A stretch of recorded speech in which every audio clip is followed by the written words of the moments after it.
Welcome to Getting into Terraform, episode 8, which we labeled Dependency Injection, but really we're doing cross-state refactoring. If you haven't joined us for one of these episodes before, welcome. We'd like to have you. We love anybody who puts their comments and questions in chat. We've gotten some very good ones. We appreciate your suggestions and your tips and tricks when it comes to working with Terraform, especially because we are on our 3rd episode of this part of refactoring. It's been a long refactor. I'll explain a little bit more. But anyway, if you want to interact with us, we would love to hear from you. Please type it in the chat, but as you do, be welcoming, respectful, and professional. Our community guidelines are fully on HashiCorp.com/community guidelines. And if you missed the previous streams, we will do a recap. But if you missed the previous streams, we have a playlist on this YouTube channel, and it is hashi.co/gettingintoterraform. You will find all of our brilliance, or lack thereof, in these streams as we meander our way very slowly through Terraform. And if you want to take a look at the repository we've been using, there's also the repository, HashiCorp Dev Advocate /Terraform. So if you have not joined us for any of these episodes before, welcome. We are learning Terraform the most inefficient, detailed way possible, which basically means that we just take tangents and we might not get anything specifically done, but we've learned a million ways not to do something. Is that fair, Richard? Yeah, I think that's about right. Yeah. So we've done like a million things that we probably shouldn't do, and we've learned what you shouldn't do, and that's great. So you don't have to do it, and you don't have to waste your time. Like deleting the state lock while it's locked. Yes, like deleting the state lock while it's locked, or I don't know, accidentally removing and making a bunch of zombie resources. It's done. We've done a few things. And what else is that important to notice? Oh, yes. So in the previous episode, we talked about Terraform, why Terraform, what to do with it as an infrastructure as code tool. We talked about modules, how do you build them? We talked about configuration syntax, or how to use the configuration language. What are some syntax do's and don'ts that you might learn over time? We talked. What else did we talk about? We talked about a lot of random things too. Yeah. State. A lot of stuff that's very state marshaling data between resources. Yes. Marshaling data between resources. Yeah. Mm-hmm. We've done a lot of interesting things, and for the past 3 episodes, which I'm hoping, please let this be the last one, we've been refactoring. And so I was joking that this might be the most important set of episodes that you'll ever watch in a Terraform series, because this is probably everybody's workflow now. That a lot of people are using some kind of AI coding agent. So full disclosure, we are using an AI coding agent. I naively took 2 AWS architecture diagrams and fed it into IBM Bob, which is the coding agent that we use. I fed it into IBM Bob, and I said, Bob, build me a bunch of Terraform that looks like this architecture. I didn't actually look that closely at the architecture. I acknowledge I probably should have been a little bit more diligent about it, but I come up the AWS well-architected framework libraries. I was like, this is fine. These are production ready. There's a quantum ledger in there that I took out because it was kind of, I don't know why we would silly. It's kind of silly for us to do a quantum database. I was like, let's not do that. Let's not be that silly. And so it was fine. But we deployed it and everything was great. It came out 3,000 lines of code and 129 resources. And Richard and I did not really look that closely as to what the AI coding agent generated for us. Again, not Bob's fault or anything. It was just like, the nature of what happens when you vibe code. You just get a lot of code. And so we've been refactoring it.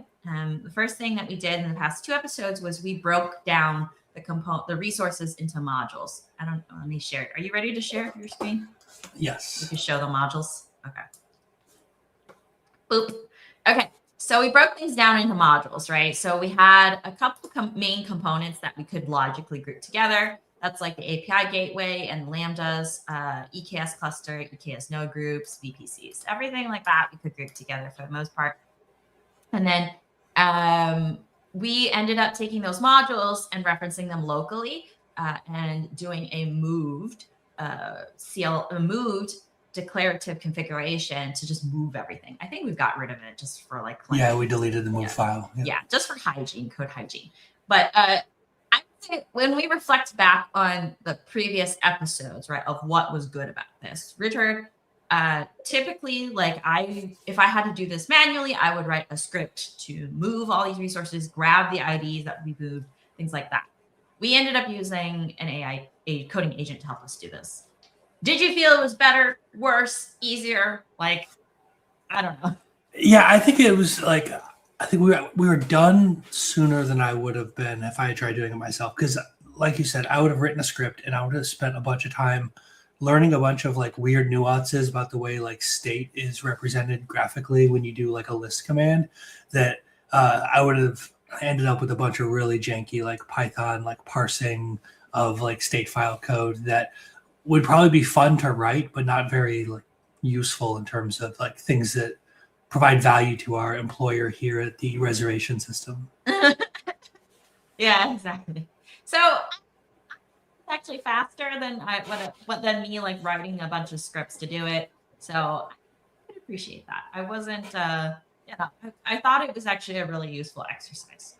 So now we're going on to the next part of this, which is cross-state refactoring. So what we did was we did module refactoring. So we took a monolithic system and we refactored it into local modules, or just in general modules. The reason why we did this was to just generally simplify the overall code.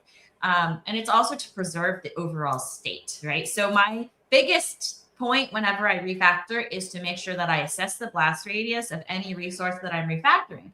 The blast radius refers to the set of dependencies that are affected by changing a given resource, right? And most of the time I have to assess that kind of manually or eyeball it. I think you could use coding agents. I know people have done it. They've used coding agents to assess sort of a blast radius and do this more autonomously. But in some ways, right, there's still a few things that I would want to just verify before I officially start refactoring and pulling things out and refactoring them into modules. So we did sort of the Terraform graph.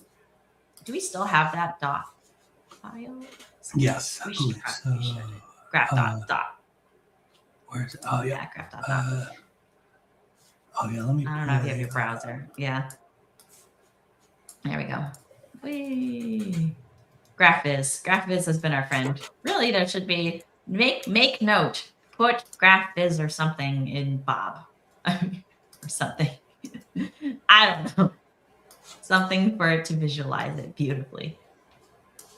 Yeah, I can zoom in on that. So it looks like a tangled mess because it is quite a large deployment, but you'll notice it sort of put boxes around every single module that we've written, as well as any Lambda, and Lambda resources we've grouped together, any VPC resources, things like that, all of that got grouped together.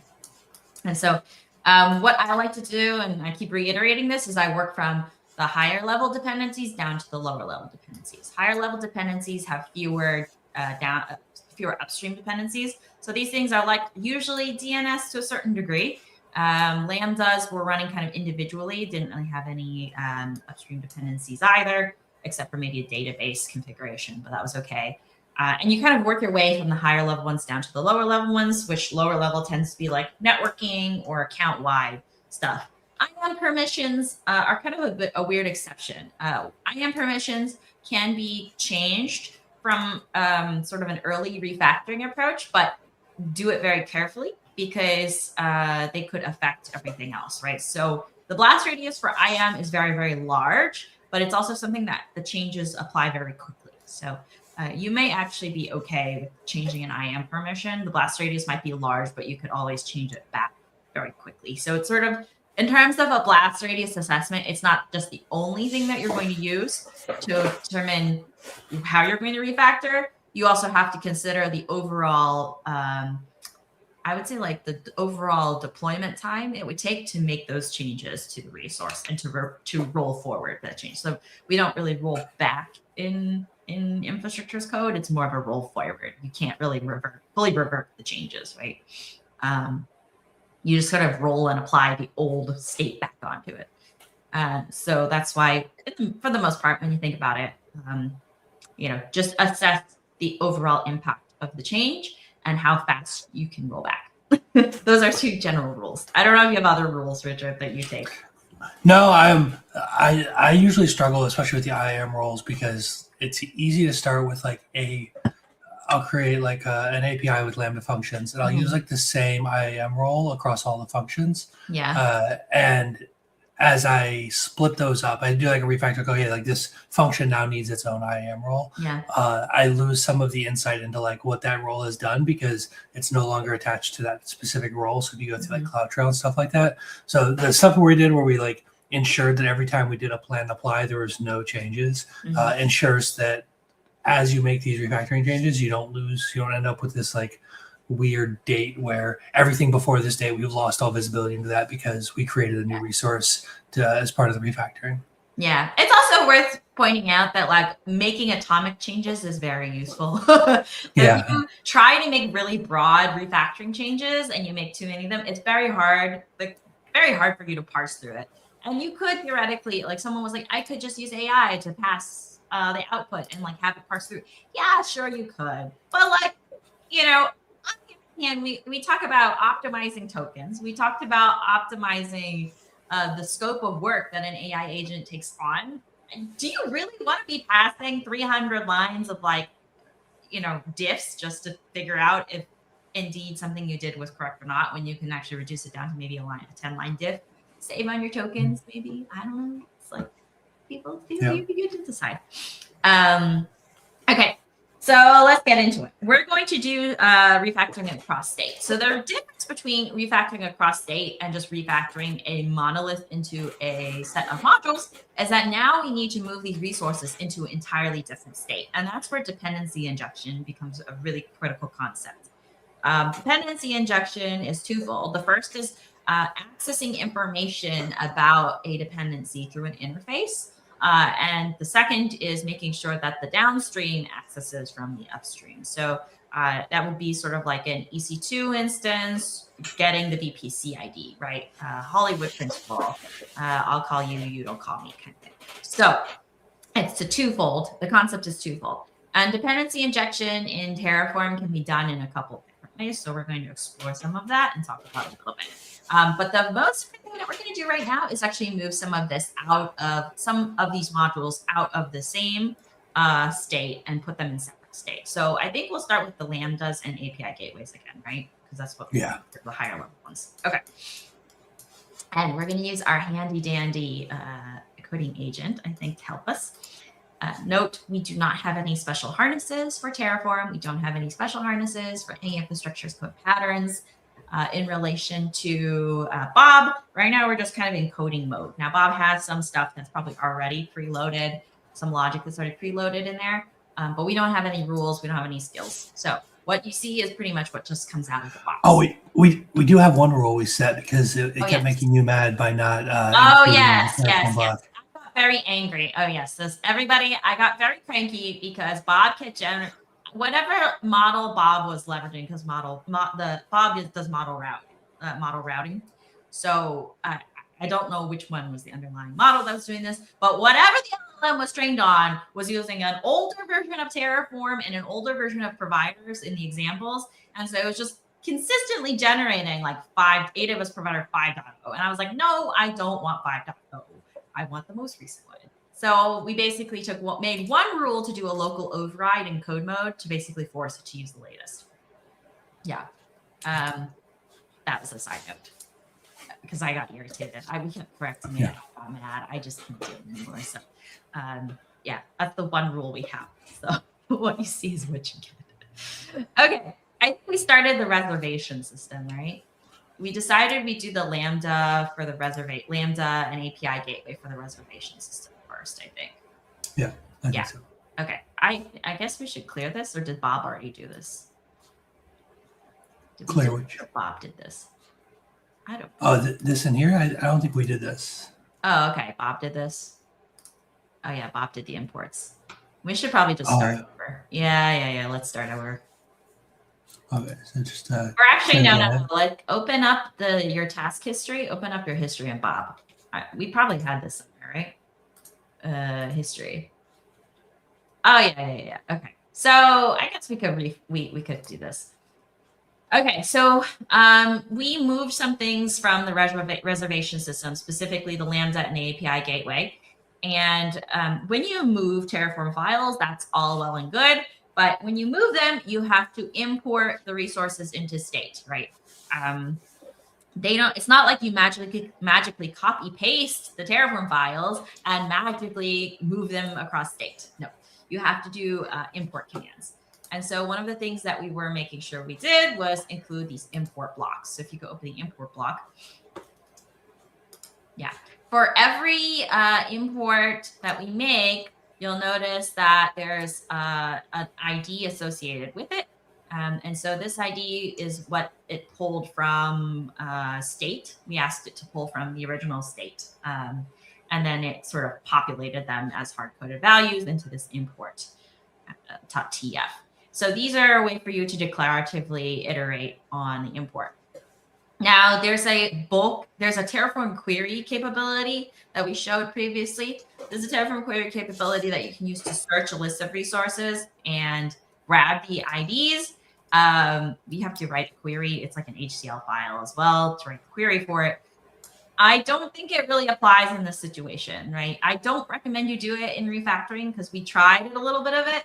And I mean, at the end of the day, you already know what the IDs are. They're already in Terraform state. If you have resources that weren't in Terraform state and you needed to import them into Terraform, that's when maybe the query would be worth doing.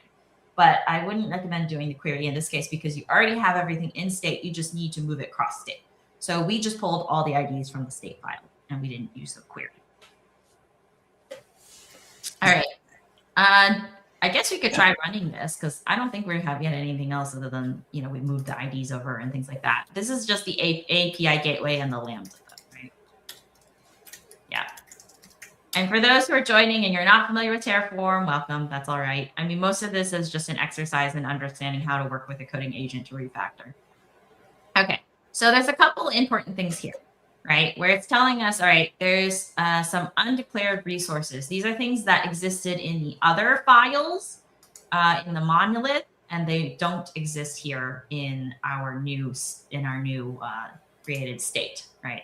So these are interpolated, in Terraform we call interpolated values. So these are things that are in the other state that we also need to move over. So if we want to Bob and tell Bob to do it for us because I don't feel like doing it. Is there a way that we can pipe this to a file somewhere, to a scratch file? Like I said, it just kind of saves us the tokens. Let's see if it will do it. Does it? No. I think you have to pipe the error to. Am I gonna mess? It's like and 2, I think. Something like that. I don't remember the entire. Because you have to redirect standard error. Here, hold on. Terraform plan. Yeah, you want no color too, because it's a pain. Terraform plan space no color. No dash color. And then what's the caret? What do you call it? Not caret. Greater than. %? Greater than sign. Greater than sign. And then scratch.text. And then 2 greater than sign ampersand 1. 2, yeah, ampersand 1. Ampersand. And then do a space. You got a space between scratch.text and 2. Yeah, space, text, space, and then 2 greater than, 2 greater than ampersand 1. Okay, that should do it. That's output and errors. Okay. Oh, beautiful. Oh. I guess we could delete that and the random 1 file that's just hanging out there. I guess you could also do it in JSON. I don't think I think in terms of token count, it's negligible. Okay, so what I'm going to say is scratch.text, copy. Should I reuse the command history? No, we can start new context. I think it might read more, but it's okay. At scratch.text. No. You could just do @scratch.txt. It searches recursively. So yeah, @scratch.txt. Move copy missing resources from, where's our main Terraform working directory? It's like the one right above this one, right? No, not that. It would be, from the root. Yeah, from the root working directory. You can say root working directory. Hopefully it interprets it correctly. From the root working directory to @reservation system.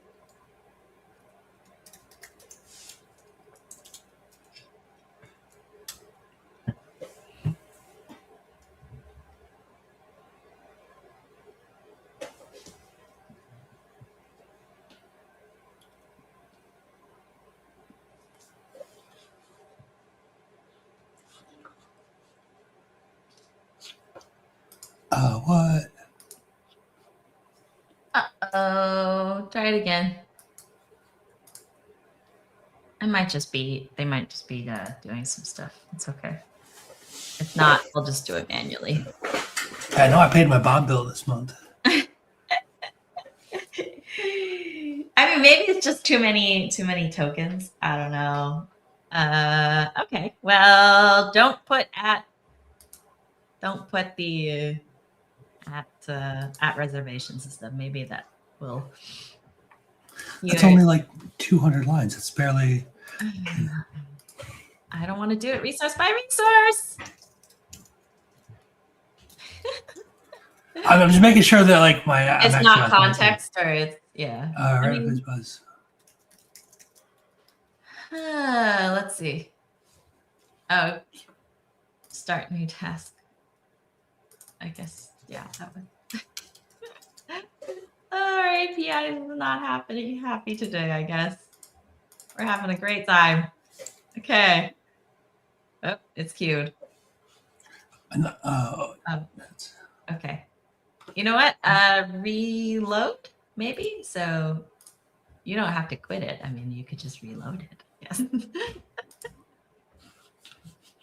All right. Let's try it again. Make sure. Thinking. Okay, there we go. Okay. Cancel. Terminate. Wow, it just created this buzz for you. Okay, I think in your history it should exist already. So let's try it again. Resume. Let's see if it's able to handle. Might just be upset because it's fine. Okay. We don't know what happened there. Oh, I probably hadn't started Bob after updating it to like the newest version earlier this morning. Mm-hmm. Okay. All right. So why is it doing VPC? No. Okay. Stop. This is where we were not specific enough. Okay. So don't close this resources.txt, but definitely like collapse the terminal for a second. Because look at what this thing has done. We weren't that specific on the prompt, and we basically, now it just moved the module VPC over. So not okay. That is not what we want. It is moving the stuff between state. It's just moving everything between the state. It is moving everything from the other state, which is not what we want. So this is where we need to talk about dependency injection. Okay. So there's two ways to do dependency. Arguably 3 ways. There are sort of 3 ways to do dependency injection in Terraform, right? So the first, which is, I guess, the easy way to do it, is the Terraform remote state data source. Now, the Terraform remote state data source is remote state data source. It's like literally Terraform _remote _state, and it's a data source. And what you basically do is retrieve information from a backend somewhere, and it's contingent on that backend having outputs, right? So basically, let's say you have a VPC ID, you would output the VPC ID like you would in a module, and then in any downstream module or downstream state that needs to reference it, you would do data Terraform remote state data source, right? And so Terraform remote state data source has is very useful, but has some drawbacks, I would say. The first primarily being that there's going to be sensitive values that get passed cross state, and it's not very secure. I mean, I don't think it's very secure because basically you're passing sensitive data between states, and whether or not you want someone to actually access the information is sort of debatable. In this case, maybe all we really need is is VPC ID and things like that. So let's terminate this, and we'll be a little bit more specific on the prompt. Yeah, just bring the prompt back. Okay, so we could. No, you can't say terminate. But I think it tried to like do it. Yeah, resume task. You could resume. Just resume. Click resume. Okay. So then it will do this. Okay, so tell it to stop. No, not terminate. Just resume task. But then type in stop. Okay. And then it'll basically sit here. I guess you have to cancel and terminate the whole thing. I think that's probably the best thing to do. All right, terminate it before it burns more tokens. Terminate. Okay, we'll start this again. Delete the resources.tf. I think it reverted it and never saved it. So you can just yeah. Okay, so let's do this again. Add scratch.txt from the working directory to reservation system. No. So we have to be even more specific than this, right? So the important thing, that's fine, but after reservation system, put a period. After that, yeah, we're going to go to your reservation system. Okay. If the resource is a module, keep the module in the root working directory. Reference its attributes using the Terraform remote state data source. If the resource is not, yeah, that's fine. If the resource is not a module,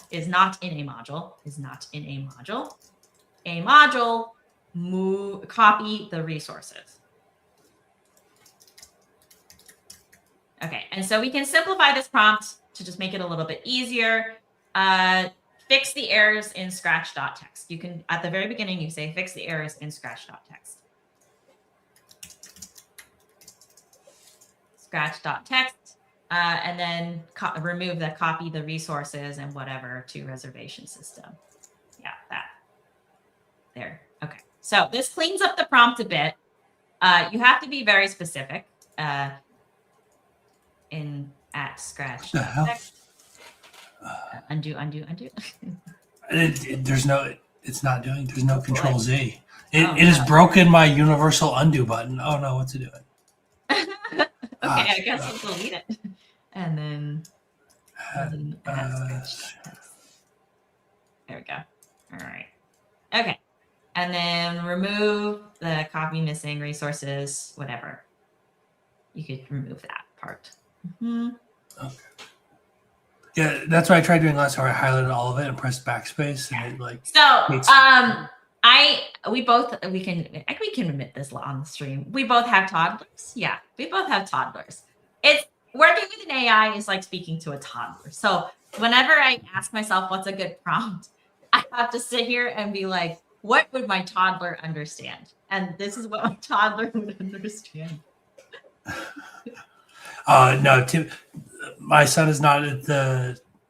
He's still working on like, do you want A or B? He'll always say B because that's the last one. Like he has like his ring buffer has capacity of 1, so like, that's all he knows.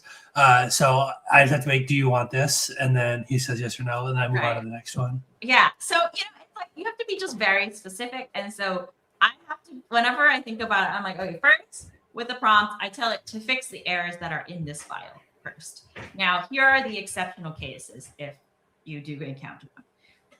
So we'll see if this provided a better result. But, we were a little too vague on the prompts. Our fault, our mistake, we admit it. We were a little too vague on the prompt. And it's nice it provides a to-do list. So first it's going to fix the data.tf to do a remote state from the directory. And then it's going to now generate, wow, very quickly. Oh yes, you're on auto approve everything. So it's okay. You can keep it on auto approve. It's fine. It just makes it hard to stop. It just keeps going. Yeah. As we just saw. Yeah. So now it's moving over a lot of stuff. I wonder what the to-do list is saying. Can you scroll up to the to-do list? There's got to be, yeah. So it's going resource by resource. So it's copying the Cognito resources, it's copying DynamoDB, it's copying S3, Aurora, secrets management resources, the other Lambda security group resources, Kinesis, Elasticache, and location services. So it's doing it piece by piece, which is nice. And it kind of assesses the blast radius for us, right? Otherwise, if we were to do this ourselves and do it manually, we'd probably do it business unit by business unit. We'd say like, okay, this Lambda belongs to what was it? I don't remember the set of them, but this resource part goes to reservation. We'll move this one first and all of the resources tied to it. So we're kind of just doing this all in bulk. Now the question is, what is it doing now? Oh, it asked to like run validate, and I said okay. Okay. Yeah, the thing about the CLI thing is that you also have to tell it, by the way, you also have to tell your coding agent just to use no color for everything, because otherwise we'll do all those weird ASCII symbols in there for color. Okay. So it did. Okay. It validated. That's fine, but it also didn't import everything, right? So hold on. So let's Terraform init and then Terraform validate. So let's see what it did. Because it did say it works. Okay. Yes, it is syntactically correct Terraform. Okay, but I don't think it imported the other resources, did it? It just kind of like, let's see. What did it do? I think it doesn't import like Cognito. So if you search for Cognito in here, it's not going to import Cognito, is it? In the import.tf file. Because it created the Cognito resources in resources.tf. Yeah, but it didn't import them. So the resources.tf, yeah. I would stay in this task because the context is there. And you haven't hit the context window. So you're at 31,000. So you haven't hit the context window yet. So I would say write import blocks for the resources at resources.tf. And then hopefully it's smart enough to know where to look for the IDs. Hopefully.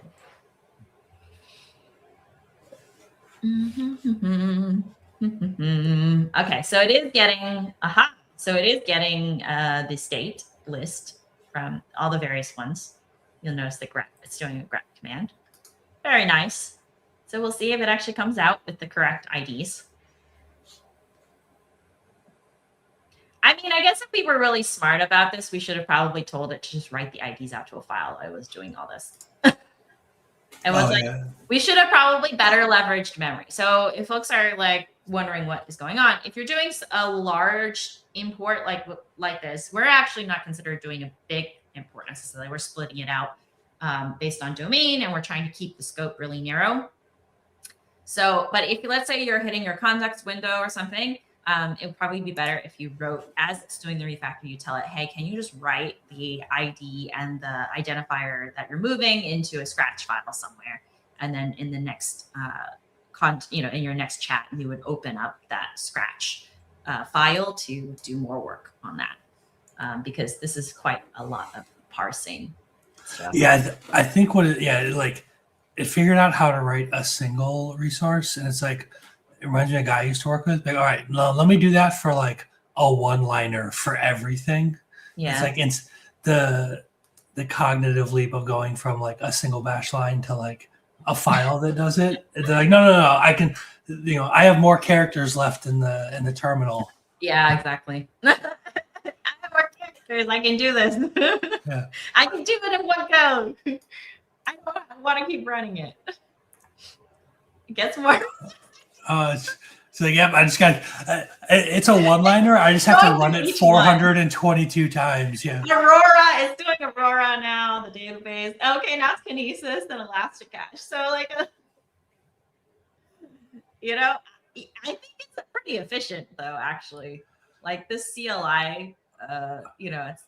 Oh no, it said it didn't. It didn't do it right. Yeah, okay. Something failed. I guess it just didn't do it right. That should be even worse. Now it's like it's like it's scrapping on this, I guess. Oh, because it's like auto. Yeah, really. We should have probably just convinced it to do AWS CLI with filtering. Not AWS CLI with filtering. We probably should have just printed it out to JSON and used JQ. Although we've had some mixed results with JSON, so it might be better just to do CLI in general. I mean, it's very powerfully doing grep. It appears to be making progress, just at the expense of who knows how many tokens. Well, 49,000. Your context window is 49,000, and your budget reset this month, so. That's true. That's true. How I guess how many tokens do you want to burn? We probably should have done this on my system so that we. No, that's all right. I'm taking vacation later this month, so I should have like a buffer this month. Let's see what this reading. Okay, it's thinking about doing the import, which I guess it's doing a plan. No, why did it generate config.tf? Oh, I guess it thought it needed to generate a config.tf. So where is? Tell it to reject this because it does. So here's where everybody you got to be aware. Don't just put everything on auto approve all the time. Scroll up. Well, at least it does all the input. I like how I reject it and it's like, yay, we're done. Yeah, technically. Okay, so scroll up. So this is where I was like, hold on. You see where it says Terraform plan, generate config out generated.tf. So very important. Generated.tf is the auto-generated file for any resources that got imported but don't have an associated Terraform block, right? So a good example of this, let's say we imported the Cognito resource, but we never wrote AWS Cognito, right? We never wrote that resource in Terraform. That command will generate a generated.tf with that resource. The good news is we don't see a generated.tf under reservation system. So that indicates that it did actually import everything and it wrote the correct blocks, or theoretically it wrote the correct blocks for everything. So that's the good news. But the reason why I was like, we have to stop this is that if it did have a generated.tf, I mean, it would be important to look at it, but it's more important that we understand that like, okay, this didn't go. And what it missed. Yeah, exactly. So we need to pause at that moment. So this is actually a pretty smart command on behalf of the coding agent to say, oh, I'll check the generated.tf, but I don't think it was smart enough to be like, oh, if the generated.tf has something, then I missed a block on the refactor. I don't know if it was smart enough to think that way. But I'm not sure. Yeah, it doesn't. It says the imports are being processed, but it doesn't really say much on that. Now in the task summary, let's see. So it imported 3 Cognito resources, including hotel users and stuff like that. Fine. DynamoDB tables, 2 DynamoDB tables, a bunch of bucket-related stuff, and security group rules, which seem to be the group of 8 of them, and an Aurora DB. And then secrets manager, Kinesis stream, Elasticache, location service. Okay. Yeah. So all of these things are isolated, I think. The one thing is that did it actually do like module.vpc, like in data, for example? So we could plan, see if it does something. Now, what we want to see is we want to see a 0, 0, or we want to see 0 change, 0 add, 0 destroy. What we have, unfortunately, well, is 1 to add, 6 to change, and 0 to destroy. So something here is not right. And then we have an error message about something something gone wrong. It looks like a good way. I think it's something to do with an import. if you search for allow gateway invoke, I think it probably is something to do in the import.tf. Import.tf, yeah, ID. So this Lambda permission, AWS Lambda permission, that's the, so it's referencing that there's likely an IAM role named allow API gateway invoke that it is trying to, it is confusingly just treating its like human friendly name as the ID. yeah, so it needs to be function name / statement ID for import. So we could do, I guess we could correct it. AWS Lambda permission. So technically the Lambda function name, I think, is probably somewhere there, right? Lambda function. So this is in the module API gateway. Yeah. So this is what it's trying to import. Yeah. So see that var.lambda function name? We need that var.lambda function name / the allow API gateway invoke. So I mean, I guess we could say, give me no, because it's not, no, I don't think we iterate on it. We just need a list of Lambda functions. Can we get that information somewhere? Like from the CLI? Probably from CLI or something. Yes, but I have other Lambda functions in this account. Okay. Okay. We can go, you know what we do? Don't worry about it. It's fine. It's okay. Yeah. It's fine. It's okay. I mean, if anybody has fun ideas, otherwise I was going to tell Bob, go get the names of all the Lambda functions and fix allow API gateway invoke, prefix allow API gateway invoke on the import blocks. Do that. Yeah. I was going to try to,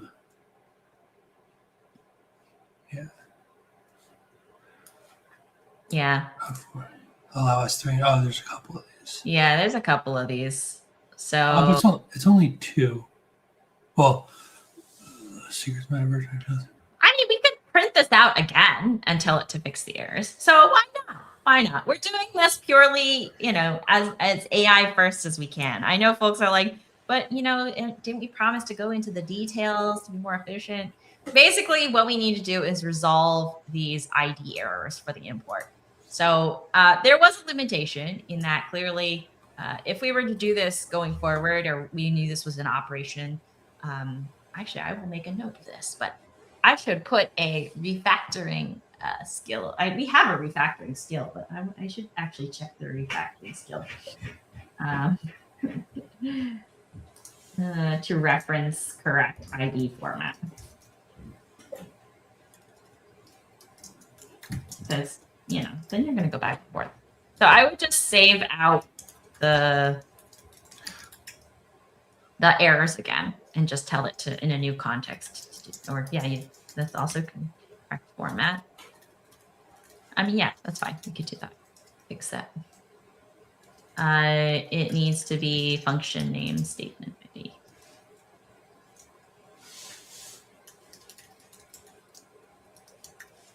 Yeah, see if it understands it. I don't think it will, but we'll see.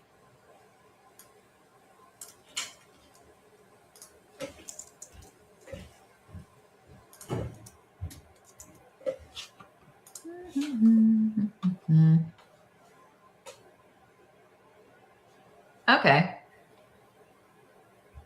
So it's going to look at every single one of them and find the Lambda permission imports, which I think it did, right? So it's going to go update them. Let's see what it does. It's thinking. Did it actually fix it? Oh, yeah, there we go. Inventory. Yeah. Okay. Terraform plan again, I guess. I mean, it fixed it, so.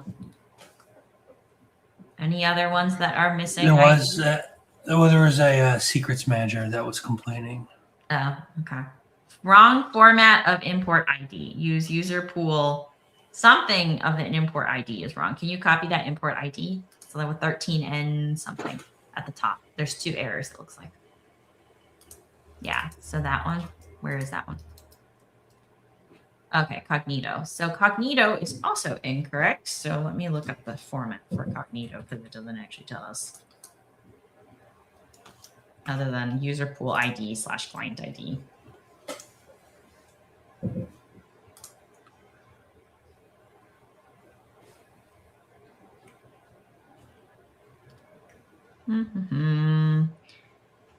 Okay, so it needs to be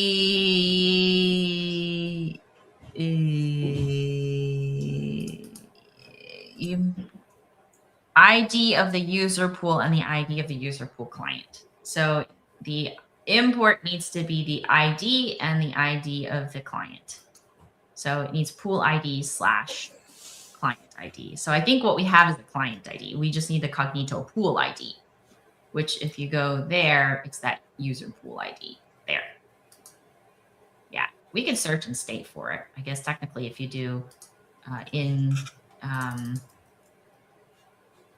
yeah, it's probably in plan somewhere.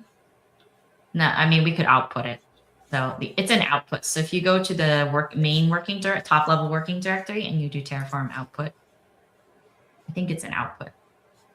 Unfortunately, yeah. Scroll down, cognito pool ID. Yeah, that one. So we can do cognito user pool ID. We could do Terraform output that. And that's kind of a way for us to at least manually resolve it.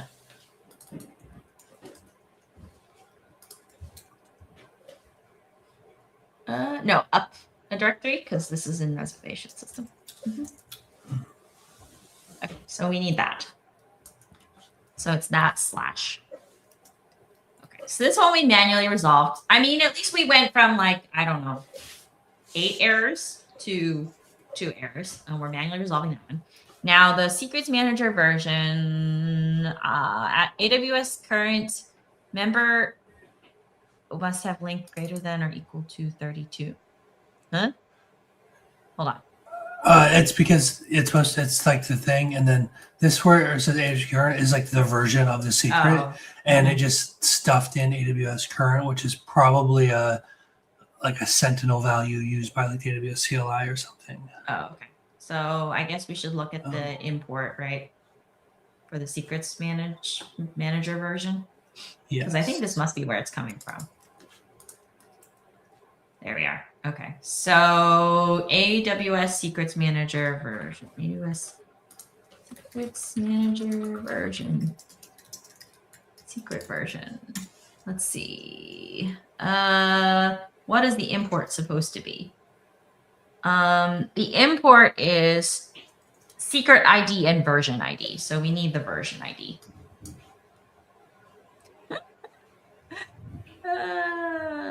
The secret list.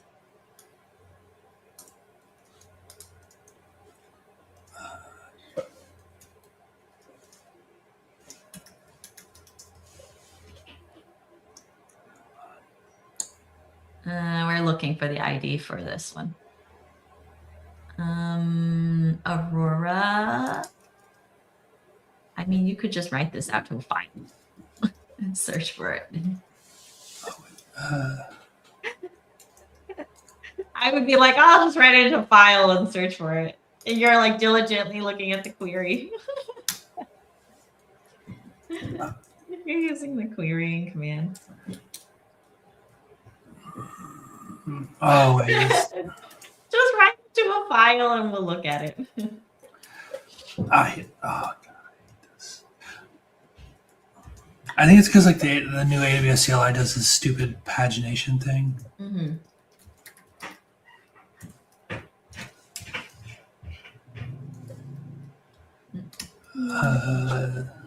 I'm still in the top. Mm-hmm. You can look for Aurora. There we go. Now, where is the ID or the secret version? That's the secret version, 2 stages. It's that Terraform 2026 blah blah blah, right? Is that it? Yeah. Sure. Is it? Yeah, I think it's 01 because yeah, that one. There you go. So that's the lovely, beautiful looking ID. Okay, so that should solve those two. So let's try this again.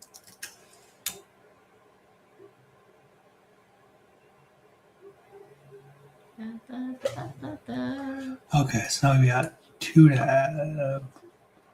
Which ones are the ones that are added?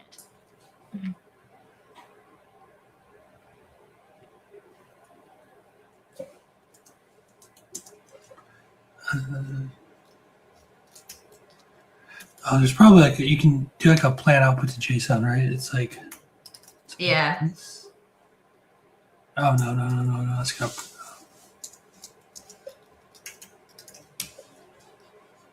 I don't know. We'll see how that goes.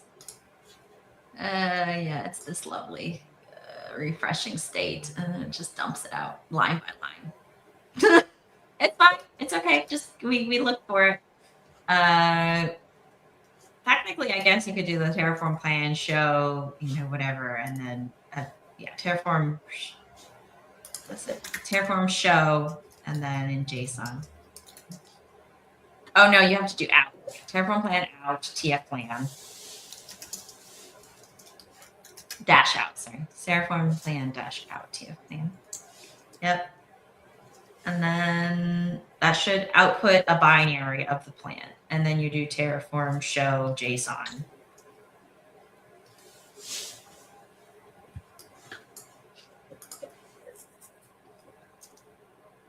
Yeah. And then Terraform show space dash JSON TF plan.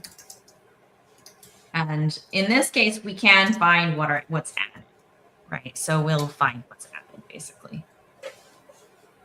Might need to...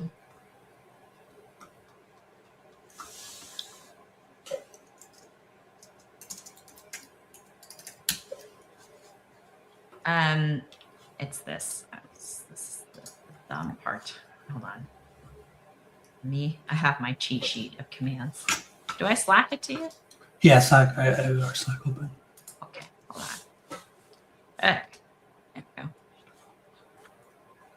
There you go. So you have to change the TF plan to the actual file.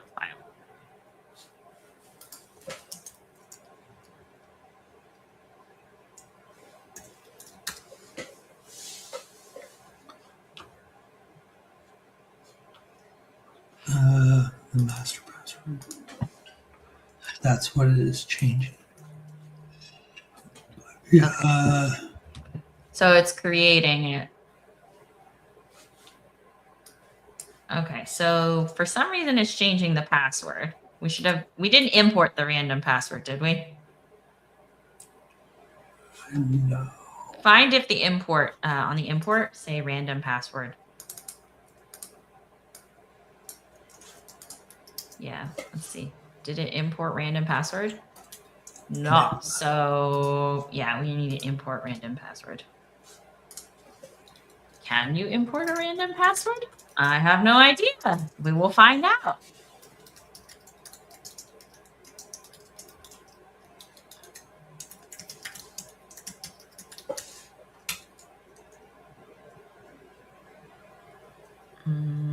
Yeah, you can import. All right, well, this is running. So I do see a lot of questions in the chat about vouchers or certification. We do not give vouchers on this stream. I should probably just set this as a permanent banner because I think we've gotten a lot of questions about it, about certifications. We do not give certification vouchers on this stream. If you are interested in one, I don't actually know if we have something specific that is provided as part of it, any of our webinars or anything.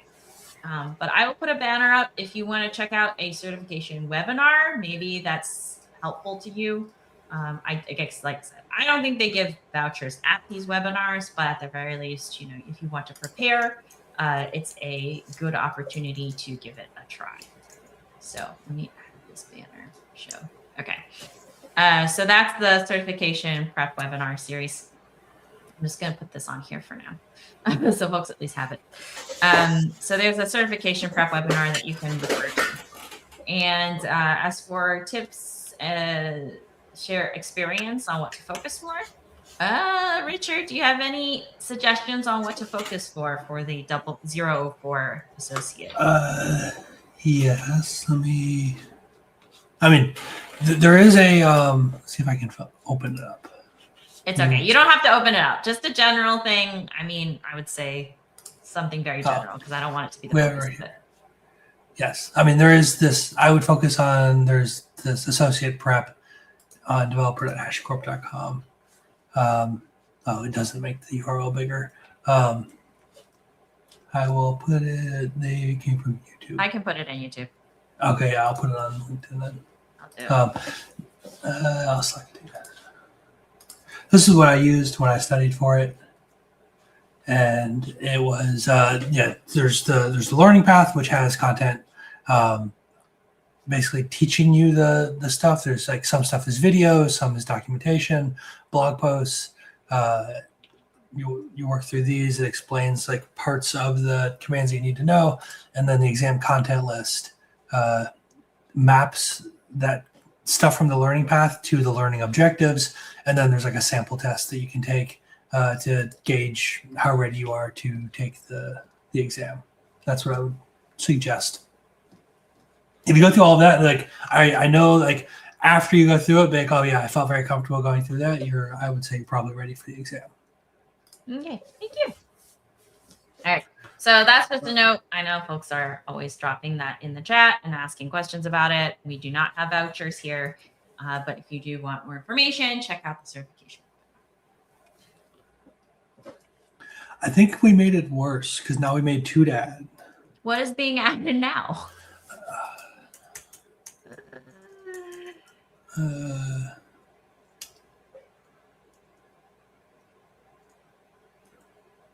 Did we actually do a correct import for random password? That's my question. Well, this is showing nothing. Okay, so that's promising. Random password, where is it? I didn't actually see what it did. So the ID is not none. It has to be. How do we import a random password? Let's see. Random password, random password. I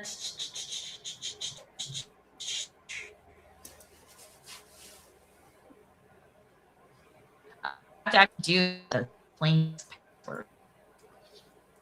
The audio cut out. I didn't catch that. So you actually have to put the password. It's still doing it. Your network's being weird again. Always with this. Okay, is that better now? Yes. I don't know why it always does this at this time of day. Okay. It needs to be the actual plain text password imported. So this is probably why you don't. Yeah, I don't want. Okay, let's remove this part. Remove this random. Remove this. Yeah. And we'll do it by CLI manually because I don't want to accidentally expose it. Okay, so I'm going to pull you off the screen share so you can import it manually, but it will be Terraform. You could do it by CLI. It will be Terraform import. You can write it for now and then grab the actual password. Terraform import random _ password. .pass. Is it .password? Where is it writing to? What do you mean? It's under resources, I think. Oh, where it was originally, or? Yeah. So if you copy, no, remove the import. That's fine. Remove the import, right? But find in resources.tf where random password is being. Okay. So here we need to do two things. We need to tell it to. I mean, that should be okay, right? Match the imported IDs and defaults, right? Attributes. Okay, that should be okay. Yeah, we should be okay there.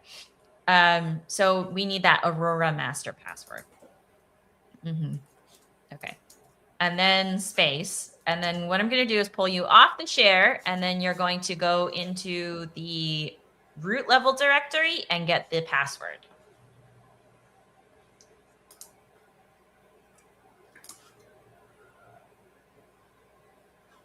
I'm going to turn my video back on again.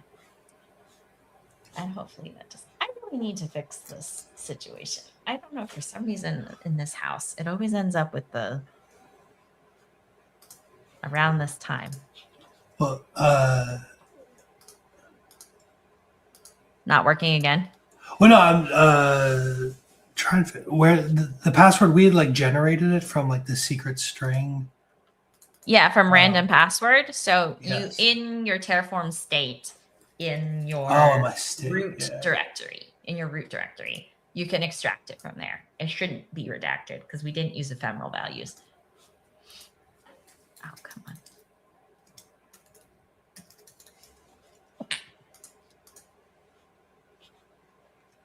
Okay.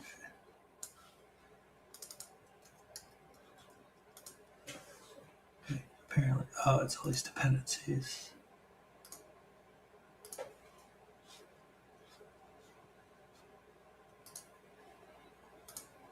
So I'm trying to find it because it's listed in a bunch of dependencies. So as I'm like searching through it, it's just bringing up all the dependencies. That's okay. I just sneezed twice.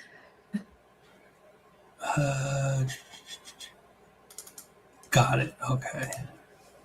Do I wrap it in quotes or I just put the string straight in? Yeah, probably wrap it in quotes. Probably wrap it in quotes is good.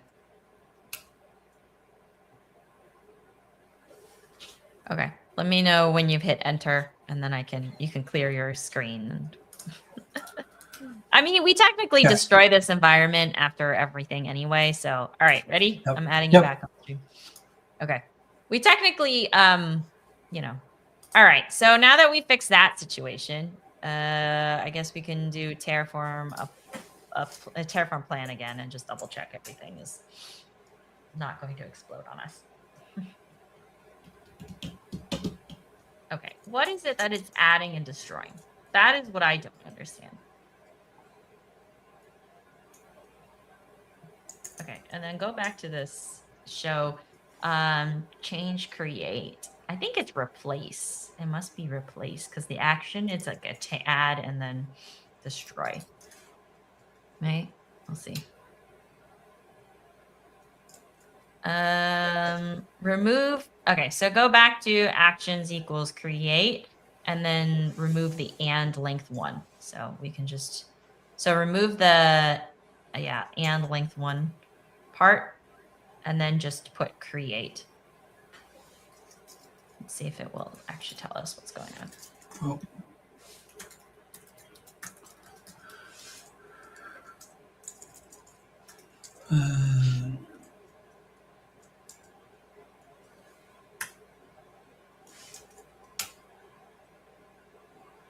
Okay, so Cognito, and I think it's recreating it, which we don't want.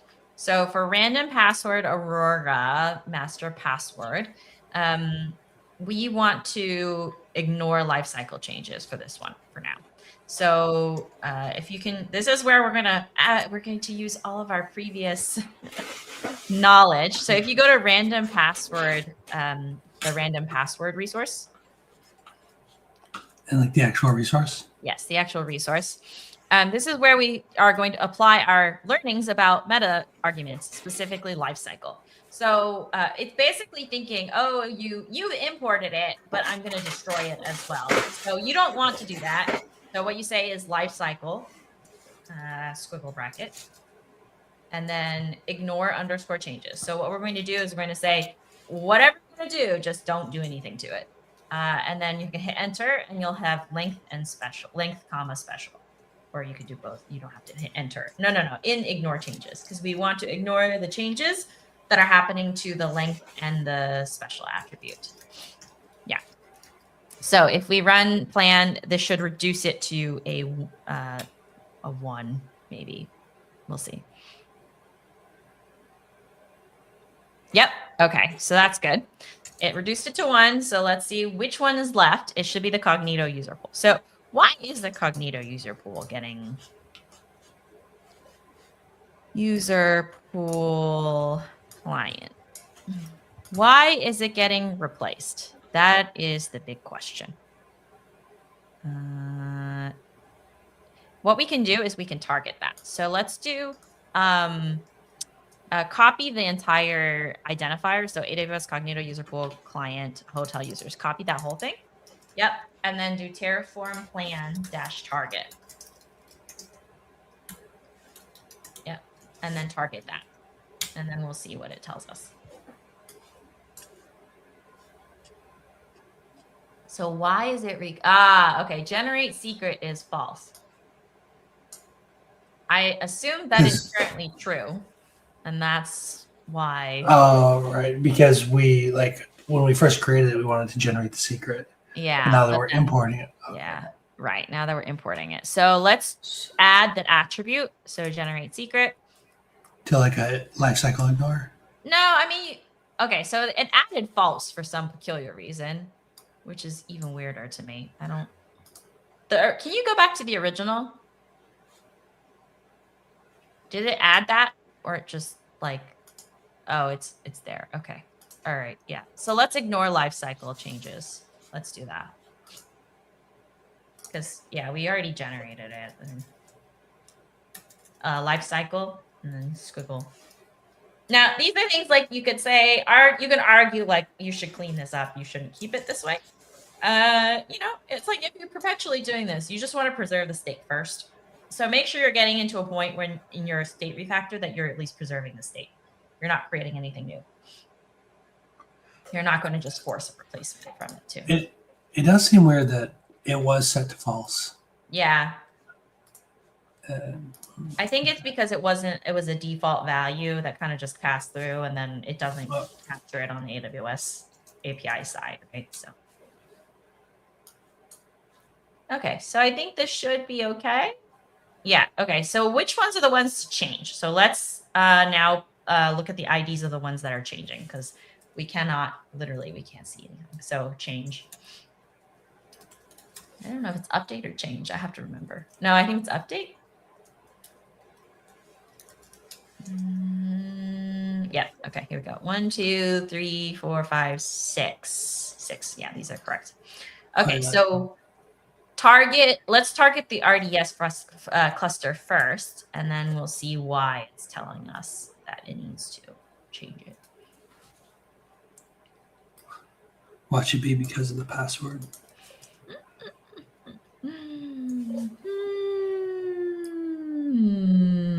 What is it saying? Why did it not target? Oh, it targeted it, but okay. It will be updated in place. What is it updating in place? That's fine. It basically tells you if you do a target, it will do the dependencies too. So scroll down to the middle. So this, yeah, see here? Enable global write forwarding, enable local write forwarding. So these are things that we included and I guess never got written in, so we could check. Oh, I see. Okay. So they're not added here, which is, let's check the resource for the, sorry. Okay. Check.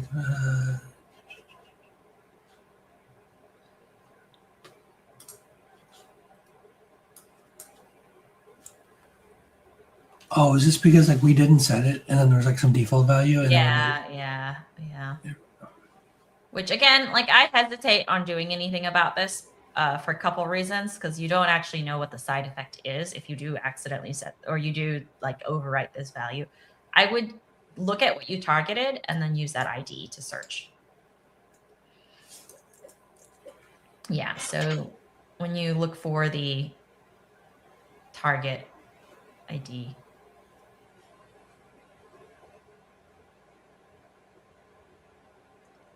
yeah, so in RDS cluster inventory. There you go. Yeah, I don't think these were set. So, yeah. So I think this is one of those things where we would also just, again, put lifecycle ignore changes for now. and just make sure that we preserve the state, because it would be remiss of us to just add it, and then if we accidentally do some kind of override that we don't actually know. So do your due diligence on whether or not these attributes actually do or don't need to be changed. They may just come as part of a default, and in which case it might not matter that much. But again, with my primary goal when I approach a refactor like this is just preserve as much as I can. Don't touch anything right now, and then I can always go back and clean it up and look at it more carefully. But for now, I just want to make sure I just don't touch anything. Okay, so after this, that should be the first one. Yeah. And then that should reduce it down to 5. And then I think by the time we get to the modules, because the rest, I think, what does it say 6 to change? Hold on. What else is it saying that it needs to change in the cluster inventory? Let's see. What else is it saying that it needs to change? There's something else here. Master username. Oh, don't change the master username and don't change the master password because, yeah. So, okay. Yeah, master username, master password.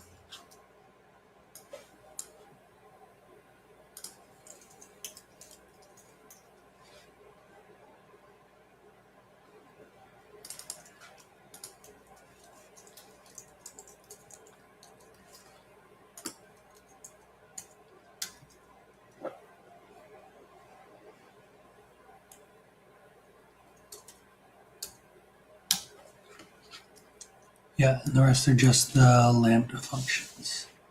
Yeah. Okay. So I think once we fix a couple of these, this is actually going to go away, but let's just check what's going on with it.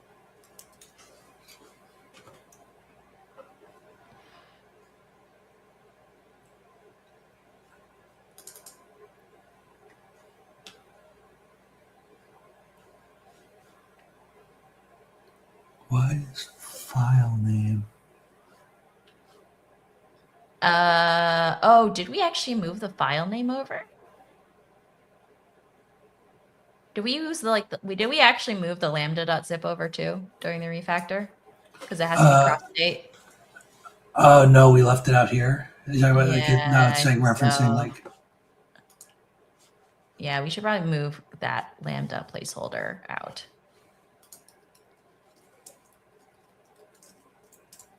Or we should copy the zip out into the reservation system directory. This is not really how you would manage lambdas, but you know, whatever. Yeah, move this zip out. Copy it, I guess. Yeah. Inside the reservation. Yeah. And then let's see what else it's saying. Well, I probably have to now tell it, like I moved the file and it was probably like pointing to it. So now I need to put it in the right spot. Yeah. Okay. Check the lambda.tf because it wasn't imported as part of resources. I think they split it into lambda.tf. No. In the under reservation underscore system. Oh, there it is. Yeah. Yeah, I mean, try that. See if it did anything. I mean, it probably didn't do anything, but who knows what's going on. It probably still is telling us that we need to change something. Okay, why does it say 5 to change? Maybe because it's uploading it?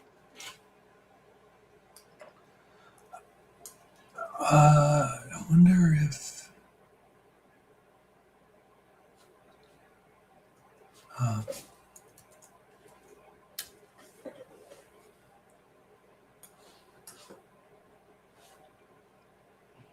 Okay, let's see. What is it saying that it's changing?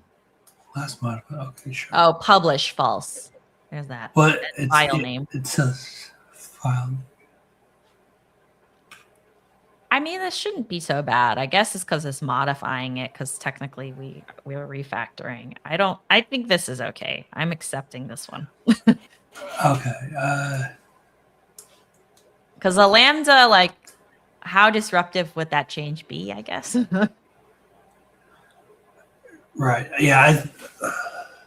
I think. What I suspect is there's some kind of like fancy like Terraform, like AWS provider for Terraform, logic that is like automatically getting this this file, and the handler, and it's like putting some kind of hash on there so it can so it won't like re-upload your code every time, even if it hasn't changed. Right. But we have like technically have changed it because we've moved it, or like the reference to it. So it's just re-uploading that. I think that's what's happening. Yeah. I'm okay with it. Yeah. I'm okay with it. Yeah. Okay. Yeah. So we just apply this. Oh, well, Yeah. let's check one more of the functions just to be I'm okay with it if you are. I mean, I've assessed the risk of it for this Lambda function. I don't think. Yes, I just want to make sure that it's not like that one Lambda function was changed for this reason, and another one was changed because it like deleted it or something. Yeah, publish false file name. Wait, hold on. What's the VPC thing at the bottom? There's a VPC thing at the bottom. Oh no, it's not changing that. Okay, we're good. Yeah, I think we're good. Okay. Now, do we want to do apply for everything? Yeah, sure, we're going to do it because we've already checked everything, right?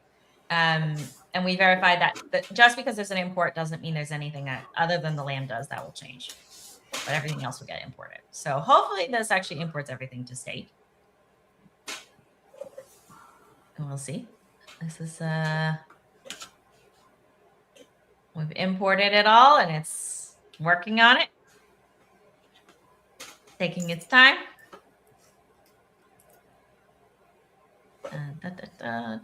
Okay, so we're working on this part, right? So there's sort of the other half of this where we have to think about how we remove the ones that we've already imported to this state out of the old state. So at this point, if we run a Terraform apply in the root directory where all of it was previously, it would just override everything again. So we don't want to do that, right? So what we want to basically do is make sure that everything that we moved gets removed out of the other state. Yeah. So, I mean, it shouldn't change anything, but you don't want one resource managed across two states. It's just not a good thing. It's not a good thing. It's really not a good thing. But I don't recommend it. If you're splitting the state representation across both, if you override it by accident, you don't want to do it. So don't share resources across state. But what you do need to do is actually remove stuff from the old state. And there's a handy dandy removed block as well. So what we're going to do is we're going to tell Bob that start a new task, because why not? No reason not to. Using import.tf, using at import.tf,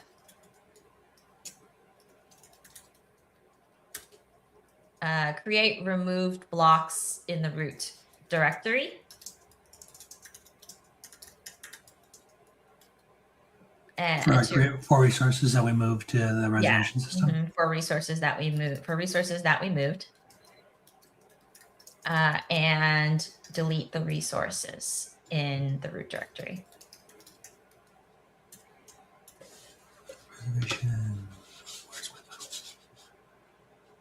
Reservation system. What was the last part of that sentence? And delete the resources. So we want to not only say we removed it, but we also want to delete the resource configuration, in the resource definitions, because we don't want to recreate those resources again. We want to just make sure we remove them and we delete them from it. So it basically, we should have a zero change to state after this for the root directory. Well, fascinating. It's still reading all of them, and then it's doing that, I suppose, but that's fine. That's fine. Okay. So we had 77 that were imported, so we should have 77 that should be removed. Okay, so here's where this is dangerous. Why in the world does it say destroy? Okay, lifecycle destroy false. Yeah, we don't want to destroy it. In regular workflow, if you said removed and you said destroy true, then it would mean actually like remove and destroy the resource. We are not going to destroy the resource because we just imported it to another state. So that's why it's good. At least it's, not going to just, delete everything left and right willy-nilly. So now it's going to delete the contents, which it's fair. Yeah. So API gateway is API gateway. I think we'll selectively delete some stuff, other stuff too.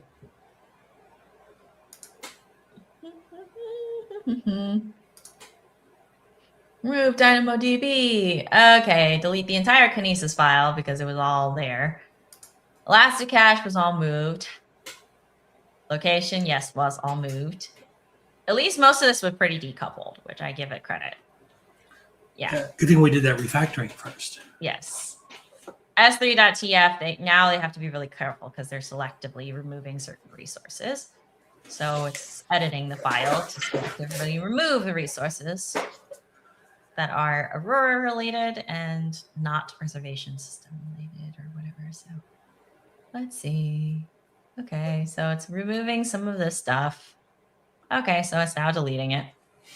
All right, fine.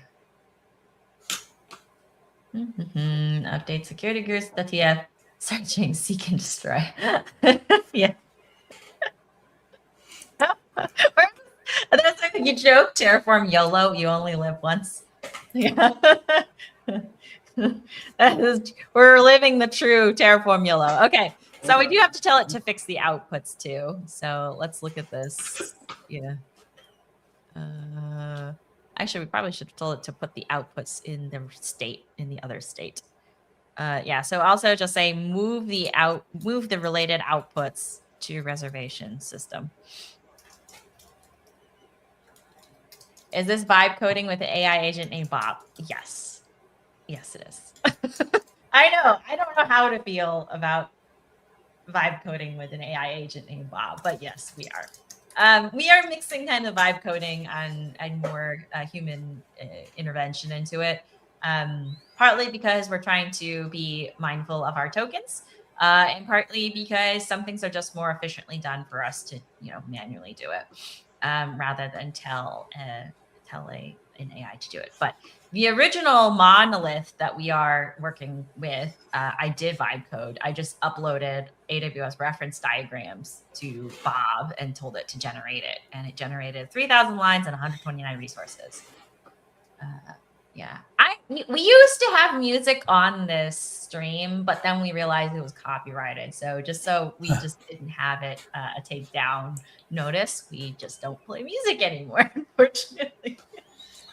Was it T-Pain who did early in COVID? He got super into live streaming, and he made a bunch of music specifically for people who were doing streams that was copyright free. Oh wow, that's fascinating. I did not know that. I mean, I think I can actually free advertising for T-Pain on the HashiCorp stream.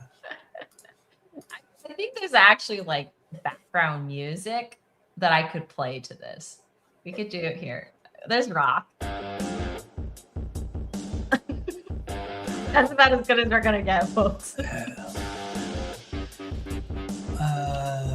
Okay, that's just too much. There's even lo-fi on here. I'm not used to the old to the computer talking back either, to be totally honest.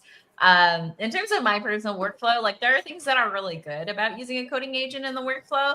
At least it saves me from having to look up a bunch of information. And what we found is in this stream, as we've been refactoring, if there's stuff that has to be done in bulk, it's really good for just being find this for me. I don't want to do it for myself. And it does all the more deterministic automation to get that information and aggregate it and build it out for you. So this is very interesting middle ground where it's, it's somewhere in the middle of it, I would say.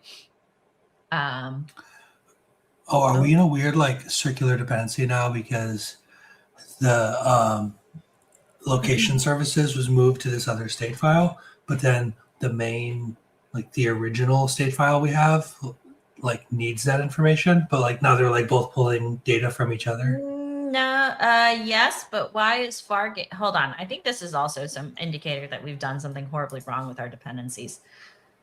So Fargate, I think I believe Fargate does belong to the reservation system, and we just never refactored it, I guess. So it did something wrong, and it didn't identify Fargate as one that needed to get moved over. So this is actually a big flag here, because this whole thing needs to get moved over as well. Yeah, so did you miss Fargate? I guess we can ask. Start a new task. I don't know. Because it looks like it missed a file. So move Fargate at .tf to reservation system and identify if there are other reservation system resources to move.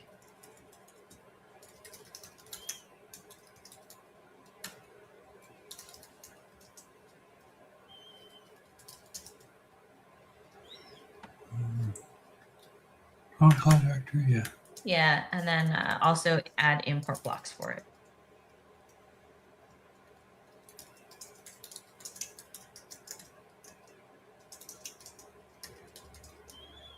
Okay, yeah, that's fine.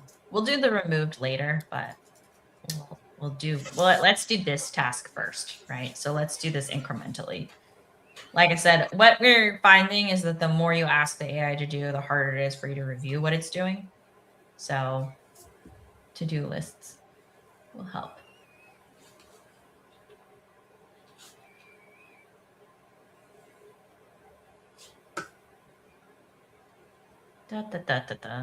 Yeah, so basically what happened was that it appeared that we forgot, in its assessment of blast radius, it forgot the Fargate file. No, I wouldn't do it in the root. I would do it in reservation system. So Right, but I was checking to see if there was any errors, because like this would tell us if stuff is. Oh, that should be fine. Still referencing it, but yeah, when we go into reservation, yeah, okay, Terraform plan, and then we'll clean this up, and then we'll come back out. Yeah. Ideally, what we probably should have done was ask our coding agent to assess which resources belong to reservation system and should be moved, right? And then give us an official list so we can review it. We just went for it. We just kind of went for it. What is going on? It moved the Fargate task, but not the IM roles that it depended on.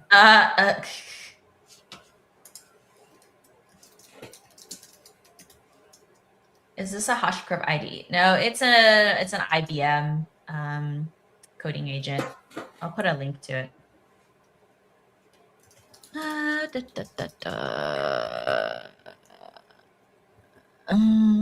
Okay, let me see. Let me put a link to it for folks who are interested. It's a good question, though. I know.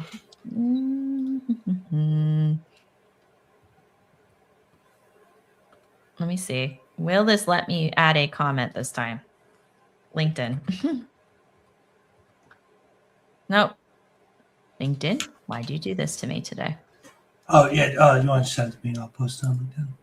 Huh? Oh, you'll post it. I can't do it. I don't know why it always does this to me. On LinkedIn, it always does this really strange thing where I cannot actually post anything until I go to the other view. Okay, I think I got it. I got it. Okay. There we go. Okay. And then I will put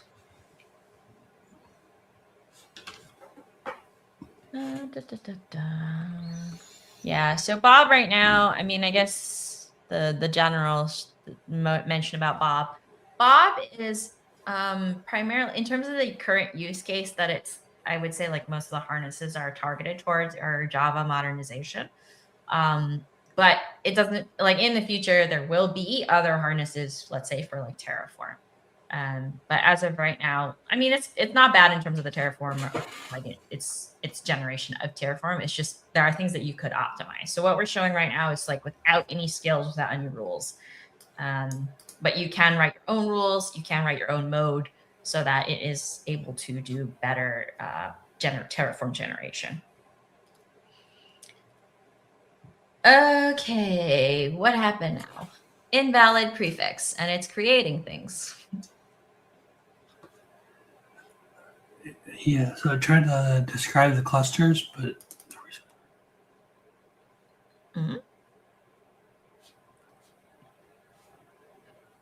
Error reading So I think it didn't import that correctly, right? So AWS ECS, yes, cluster. You know what I should do? I should ask the team to just like create as part of the MCP server, just a list of how things import. Go back to AWS ECS cluster, the import statement, because it's just the ID cluster name. It's not, I don't know why it's doing the whole ARN, but it's just the cluster name. It's just reservation cluster. Yeah. I need to just tell the MCP server team, like, can you just make an MCP tool that just like gives the actual like import, the proper import ID, please? Okay. Yeah, that's not that doesn't even look like the correct ID. That is not. You can go to state for it.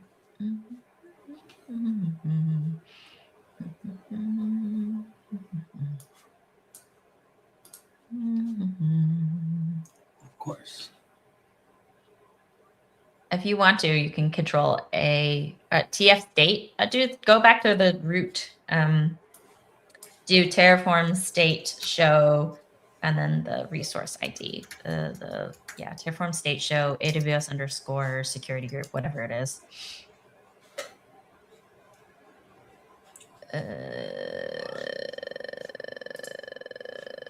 Yeah, that thing. AWS security group Fargate. You just need that, and then it should show you the IDs as well.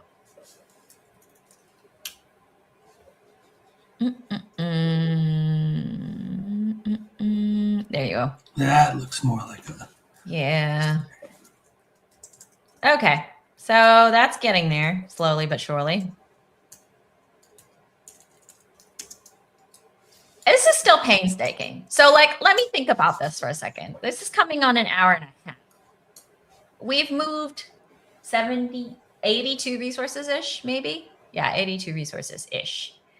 And we're still working on it. So it's not like, I mean, I guess rather than maybe you would do this before and it would take like, I don't know, a week, because you'd have to sit there and fix it all. But like, you know, it's arguably still not that much better, I would say. 2 to add. What is being added? 7 to import. What is being added? Well, I keep getting this error for the ARN, but it's not saying where that's coming from. I think it's coming from one of the new imports. So if you scroll in the import.tf, let's look at the imports, because it's looking like ECS service. I wonder if ECS service also isn't in ARN. What is ECS service? What do you import?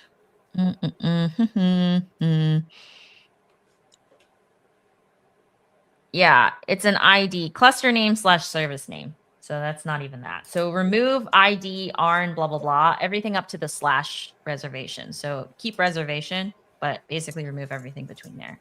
Yeah, so then that's it. Yeah.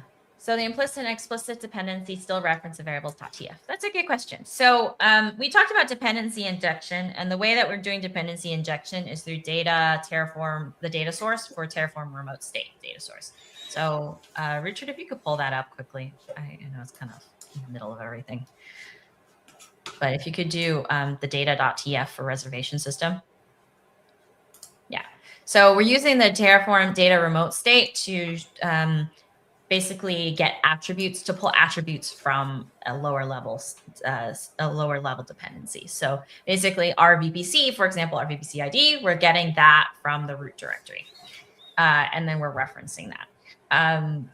There's a second way that you can do it, and I would suggest that there's 3 ways. The second way you could do it is you could dynamically search for VPC based on labels or things like that. So if you have a resource that depends on, and you can use data source to search on those identifiers, that's another way to do it.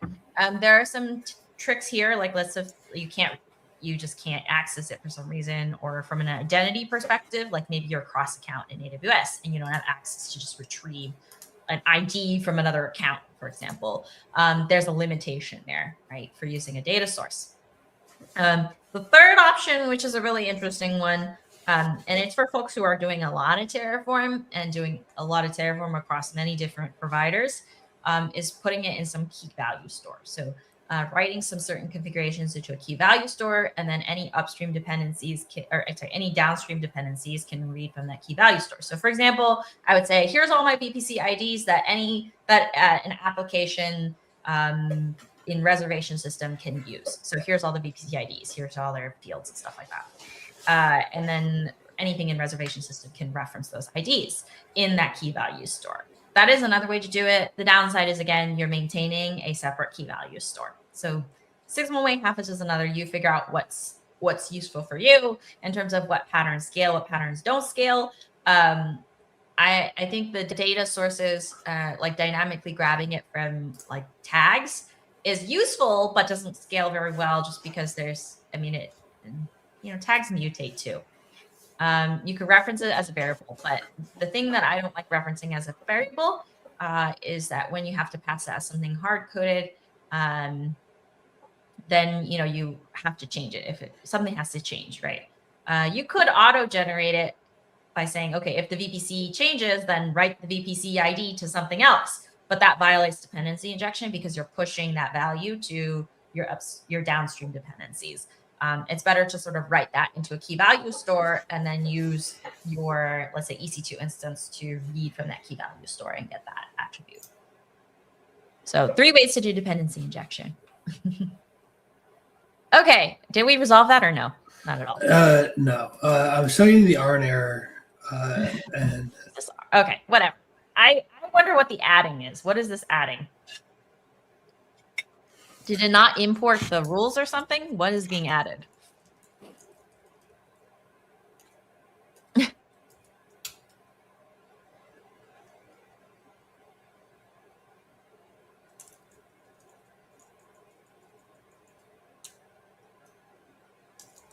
Create.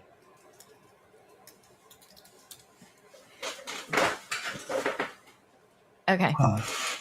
So the rules, did the rules not get imported? They did not. Okay, tell it to also import the rules.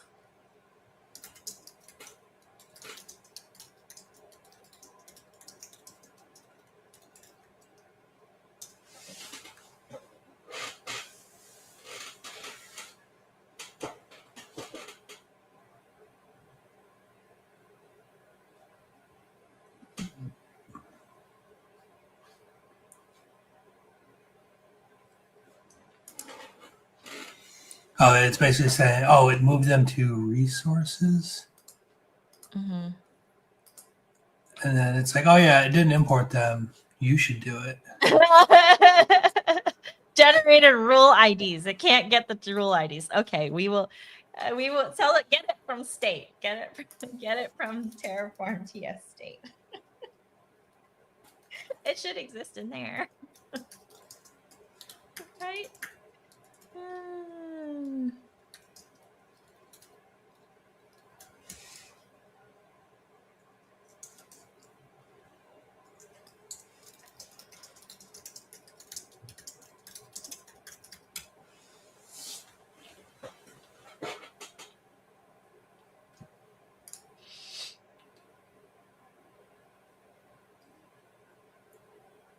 Did it do it? Please, please, please, please tell me you import it. You're going to actually create these rules for us. All right, so lesson to be learned about this. We should have probably generated some kind of plan, like a scratch plan of how it was going to migrate stuff. Yeah, that's probably the best thing we could have done. And then we need some way of telling it exactly how to retrieve like sort of the latest approach to IDs, because IDs are non-uniform in how they get imported. Where's this invalid prefix coming from? Now it's importing more. That's fine. That's Yeah. that's not, so we're but good. There's no changes. Yeah, we're good. Yes, we're good. Okay, so we can do a Terraform apply, and we can figure out why. Is there like a verbose? Yes, there is TF. Remember, don't you remember TF log level? Oh yeah. Oh, that's right. Level. Yep. TF log level, and then you can say debug. or TF log. TF log. Sorry, it's not TF log level. It's TF log. TF. It's all one, right? No. It's an actual like environment variable. TF log equals capital debug. It's an environment variable. Wait. Okay. Yeah. So don't do the TF log. Just go to the back. So backspace. Yeah. TF underscore log. Debug in all caps. Yeah. Or I think that should work too. Oh, let's just try this. Whatever. Okay. Let's see. What is it very upset about? No. Well then, I guess we can just say. Oh, can I? Is he gonna let me write this? Something it wants an ARN, but something is missing. So where is it? One of these resources expects an ARN and not, or is expecting an ARN but not an ID. Is getting an ID instead. So let's see. Somewhere in here, which one is the one that it's not pleased with? Yeah, that's what I was. I think it's an import issue. I think it's somewhere in import. Because, yeah, it's somewhere in import. Expected bucket owner. Wait, scroll up. Scroll up. The problems may be the cause of any confusing errors from downstream operations. Expected bucket owner. Where is expected bucket owner? Expected underscore bucket owner, something like that. But that's just I think it might be a false positive.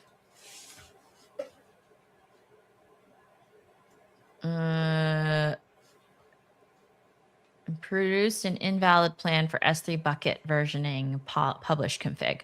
Here we go. AWS, it's a plugin, legacy plugin SDK. AWS S3 bucket versioning publish config. Is that what it is?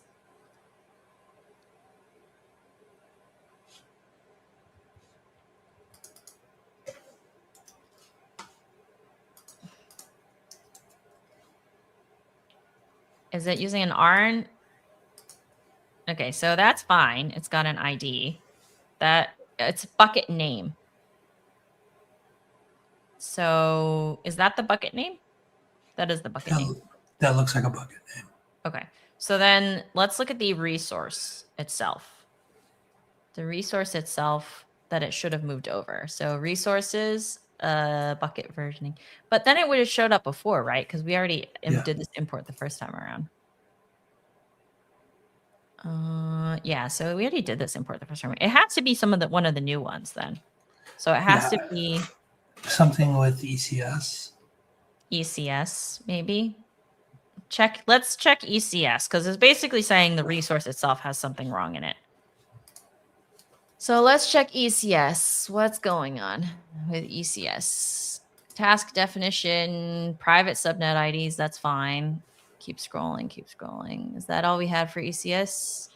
Is there Fargate somewhere? ECS service. Where's the cluster?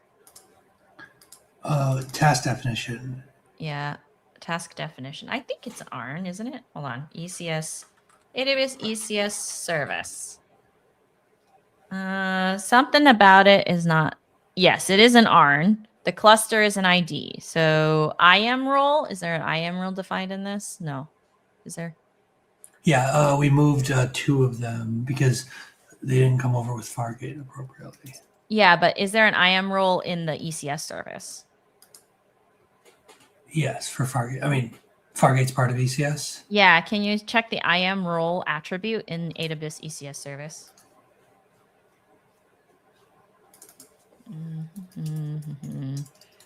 Service. Okay, scroll down for the IAM role.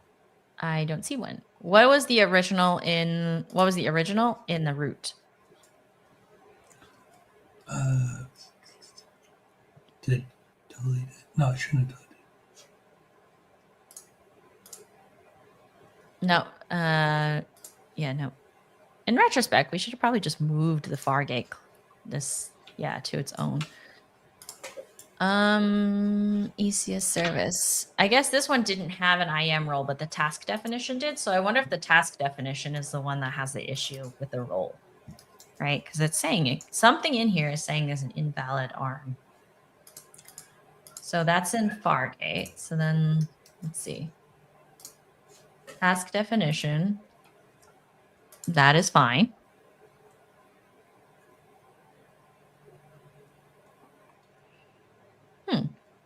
Very fascinating. ID. Ingress rule. I mean, I'm tempted to just say apply and see if it resolves itself. I'm just not sure. But something in here. Like if we apply it and then see where, if it does actually apply or not. Sometimes apply will pop up with something. Oh, maybe it's this? No, there's no way it's this thing.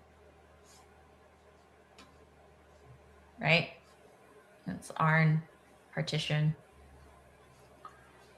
Yeah, stupid partition. Okay, I say we apply and see where, if apply gives us some more information.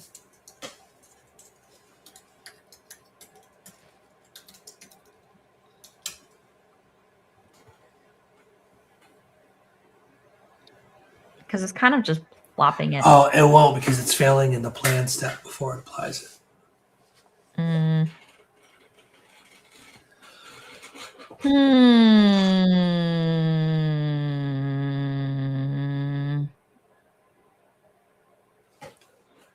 It's weird.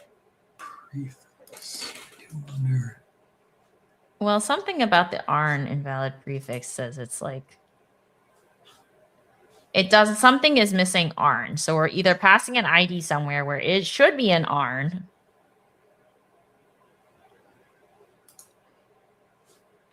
So where is it that it would be passing it that's not supposed, that is looking for an ARN, but instead it's getting an ID, or we interpolated it wrong.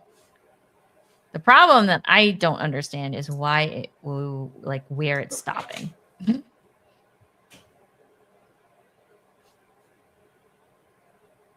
Oh, wait.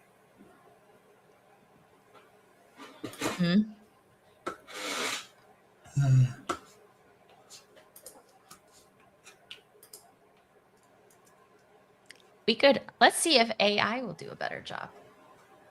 Copy the error and then put the TF log out, right? Into the debug log out into a file. I tried to. Oh yeah, it's, log.txt. Yeah. If you could do no color, save us on our tokens. Not that it's negligible, but you know, hey, tokens are tokens.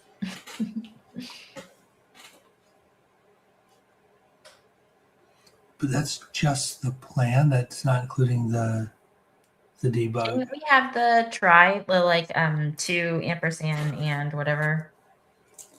Yeah, 2 is it? 2 greater than ampersand 1. Yeah. Oh, it's greater than then it is. Okay. Something about it is not this way. Yes, it's that way.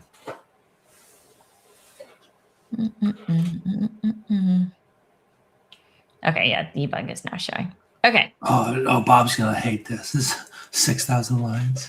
It will just do 1,000 by 1,000. So, ask. Go to ask mode. Okay, ask mode. At log.txt. Figure out which resource has the invalid prefix.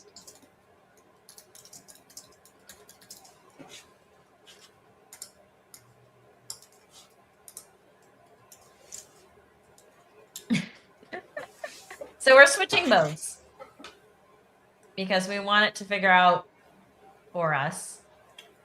Okay, so let's see. AWS task definition. Okay, so it's actually thinking about it. Evidence, invalid pre. Wow. Okay. All right. It took after us trying to find the 6,000 lines and eyeballing it. It was just easier just to tell it to look for it. Just to Google search it, No, or to like Control F it. I mean, yeah, for it to like look for it. I mean, I guess of course we missed it, but like we couldn't. I mean, okay. So something in here, the import ID. It's the import ID. That's what it's saying.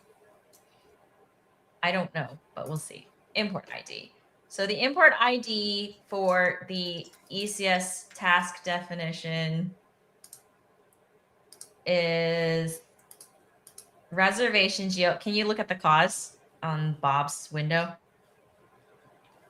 provider expects an ARN import. Oh, okay. ECS task. Well, there we go. Well, the AI giveth and the AI taketh away. Yeah, it's supposed to be an ARN. Why couldn't you generate an ARN in the first place, Bob? Well, because it generated that, and then it said, "Oh, it might need family and version." So it generated this and was like, "Oh, I just gave you the family, but it might need family and version." When it was like completely wrong. It needed the ARN. Yeah. Well, I don't understand this though, because like we literally asked it to do the import, right? To generate the import blocks. Why couldn't it have done it the first time? Whatever. Get the task definition ARN. I think it messed it up because it went from the ARN. It put the ARN in the task service, but not in the. But I think it switched the definition and the service, right? So it put the ARN in the service the first time, and then it put the ID in the task definition. So of course, everything goes horribly awry.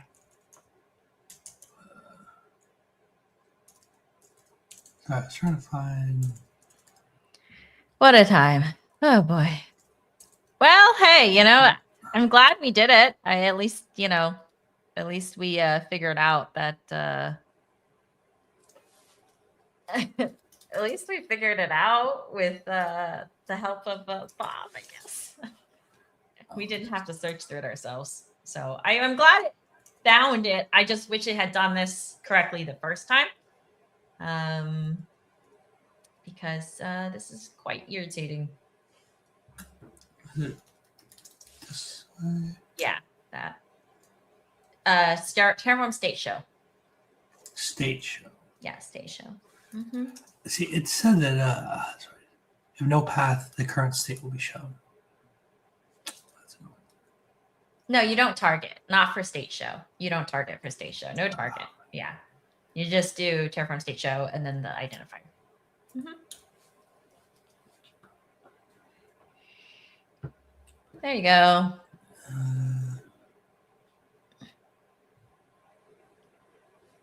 We need the ARN. Yeah. There we go. We finally found the ARN. And it should be that. Yay, we did it. Okay. So note to self, do tf log debug, write that out to a file and just tell some coding agent to go look for it for you.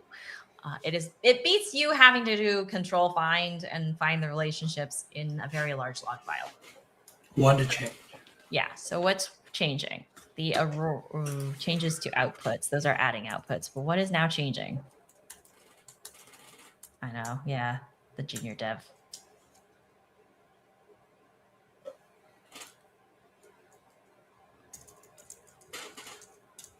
The thing is, like, I guess you could capture some of these CLI commands in Bob for debugging, like as part of a skill.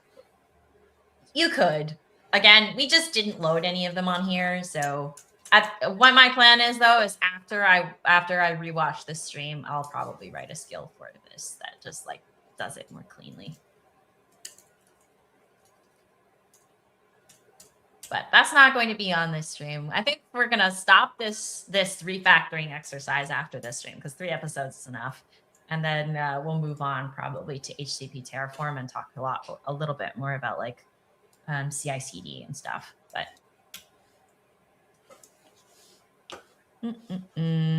did we actually change anything? Just imports, lots of imports.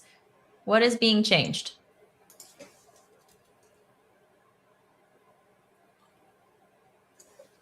Oh, is it the service? Hold on. Scroll to the service. Scroll to the service. What is it telling us? Imported. I just want the updated. Okay. What is it updating? Scroll down because it's saying updated in place. Oh, the task definition. Oh, I'm okay with that. It's the task definition. Yeah, it's just because we had to import and then pass the ARN.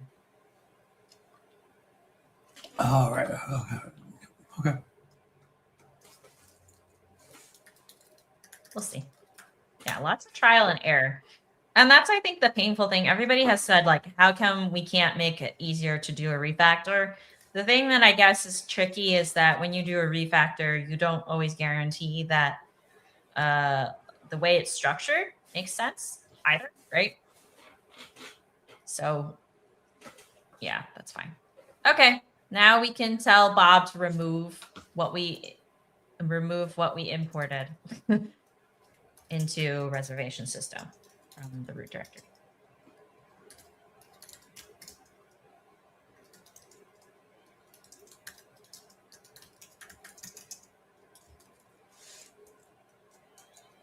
Bye.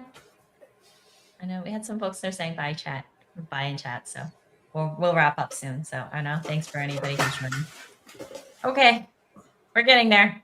After this, then, though, this is the last of this, Richard. Yes, no more refactoring. I'll never refactor anything ever again. Like I said, like, you know, this is a great exercise in understanding, like, if anybody is planning to do this, oh yeah, we have to go back to code mode. Sorry.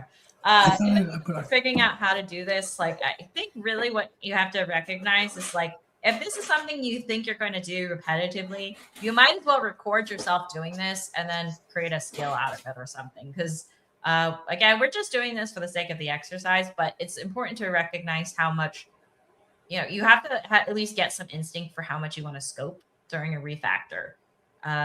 We're not doing, we didn't dare to do every resource at once and move it across all states. You know, we were really deliberate about asking Bob to help us do one part of the state at a time. And we want to assess the blast radius. Even if it's done manually, you could ask your coding agent to assess it too. I know a couple folks have written skills and things like that for people to assess blast radius.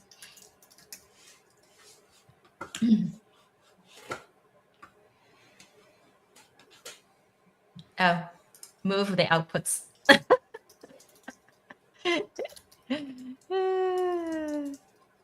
We should probably be more specific. Just tell it to move the outputs.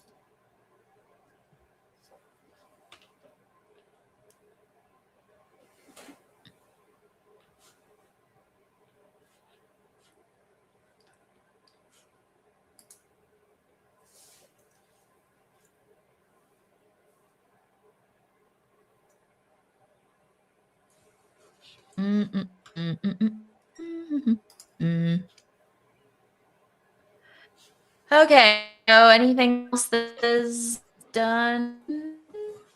Still working on? It looks like it's done. Let's see what this does.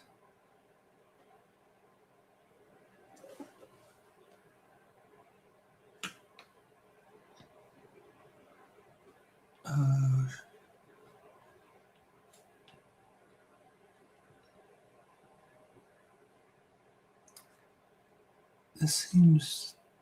Did we ever run an apply at the top level after we did their? We did not, I don't think, after we did the remove. So it should be remove, and hopefully they don't destroy. So make sure everything destroy is false under remove.tf. Yeah, so as long as everything is destroyed, it should be fine. It just basically means that it's not going to manage these objects anymore. So I think it was fine. We didn't incrementally do it, but it's okay, I think, in this case. We're like putting a lot. Good. Something. So there are 39 removed blocks. Oh, wait. Oh, never mind.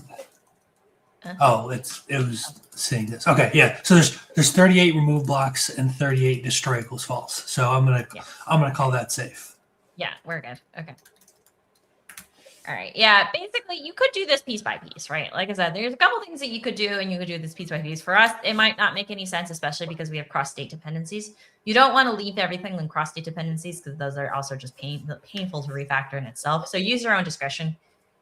If you know things are referencing each other and they're interpolated, like let's say the Fargate cluster, ECS cluster that we have is referencing task definitions and things like that. So it's just much easier to move them as a group across state.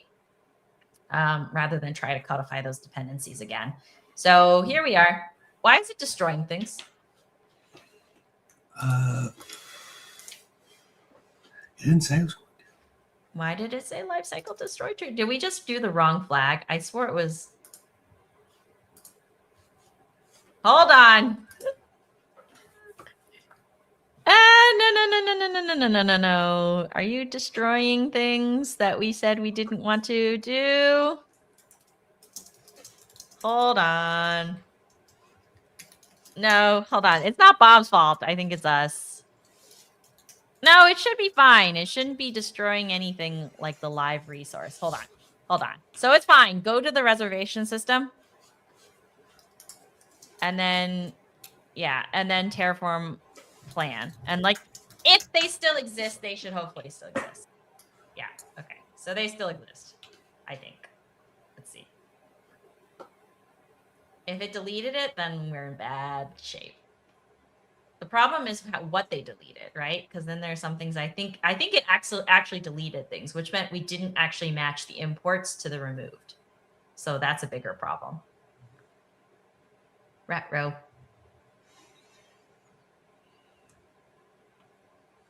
I think we didn't match the imports to the remove. Can you go back and see what imports did? How many imports are there? Because the imports should match the removed, right? So what did it destroy? Very interesting. So the Fargate stuff didn't get moved over or something?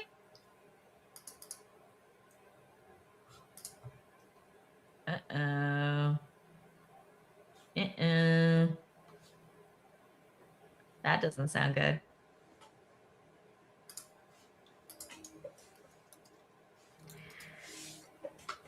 All right. Well, I guess we can pause here since we're coming up on time. I don't know. Do you want to go and restore this after? You cursed us when you said, once we're done with this, we're never going to touch this again. We're going to move on and be done with this. And the completionist in me wants to fix this. But yes, on the other hand, there's no point in us like standing this back up again. But we have already put it in this state, so. But we can't leave it running. Yeah, I'll tear it down later. Yeah, you have to tear it down later. Okay. Well, anyway, basically, we got a partial successful refactor. Yes. We did show some dependency injection, which is basically the whole basis of why this stream was stood up in the first place, which is like if you're cross-state, you can use Terraform remote state data source. Beware though, because if you're passing sensitive attributes, it will pass those sensitive attributes. So be careful though. Otherwise, you can alternatively use tagging and use the data source to retrieve attributes based on your resource tag. Possible, but also kind of tricky because if let's say you have multiple providers, then you have to grant sufficient access for a downstream dependency to actually like reference that information. So do you want, let's say you do want, let's say Cloudflare accessing your AWS account if you have maybe to get like IP addresses for something? Probably not, right? So it's probably better to do the third model, which is push it into a key value store configuration management approach somewhere and have all the configuration available for someone to pull. So it's a system that you can manage that access control on. With that, we're going to stop this refactoring series. We're still going to be using the AI coding agent on occasion for the rest of the episodes, but I think these were the real primary focus is sort of like allowing the AI coding agent to do the heavy lifting. I don't know. Did you find it faster, Richard? Reflections, thoughts? Yeah, I mean,